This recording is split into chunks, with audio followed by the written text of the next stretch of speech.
យើងមិនដល់សន្តាគារហើយយើងធ្វើការ check in នេះគឺក្រុមរបស់ខ្ញុំពងរៀបចំ check in យើង check in ម៉ោងខ្ទង់ 7:07 ហើយចឹងមួយទឹកមួយអីហើយយើងបានទៅ dinner យើងបានទៅ dinner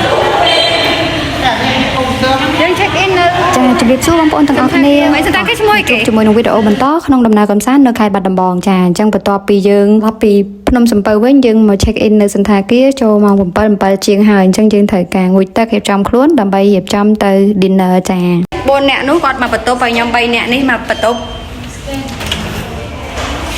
អូខេ review បន្ទប់សិនចាលើនេះបែបថាអត់ងូតទឹកឲ្យដេកចាមិនទៅណាទេងូតដេកហើយបន្ទប់កាហ្វេយ៉ាយើងមាន double bed មួយមាន single bed មួយយ៉ាសុំ open view មួយយើងចង់អូវមើលយើងបាន city view អត់អូវបើកមួយមើលហើយដូចឯនិយាយរួមថតរូបអត់លះហើយអញ្ចឹងគឺចុះមកចាំជុំគ្នាថតបាន1ប៉ុស្តិ៍2ប៉ុស្តិ៍ទៀតចាជាមួយក្រុមខ្ញុំងាកថ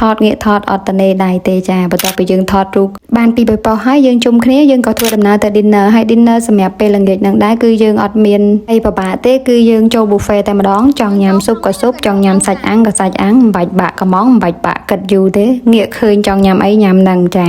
អញ្ចឹងបន្ទាប់ពីយើង dinner រួចរាល់គឺយើងមានកម្លាំងយើងដើរក្លុកទីក្រុងចា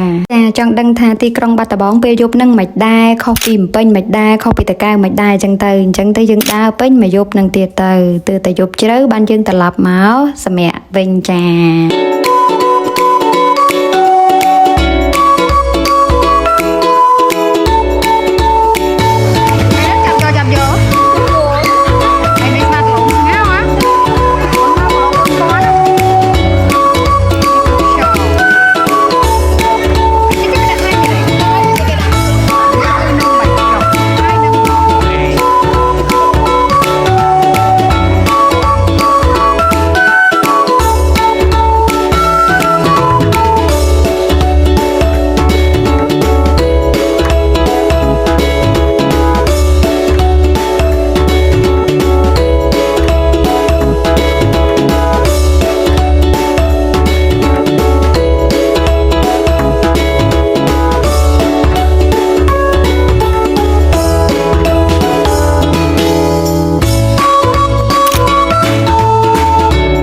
អរគុណច្រើនសម្រាប់ការតាមដានវីដេអូជួបគ្នានៅវីដេអូបន្ទាប់ទៀតណា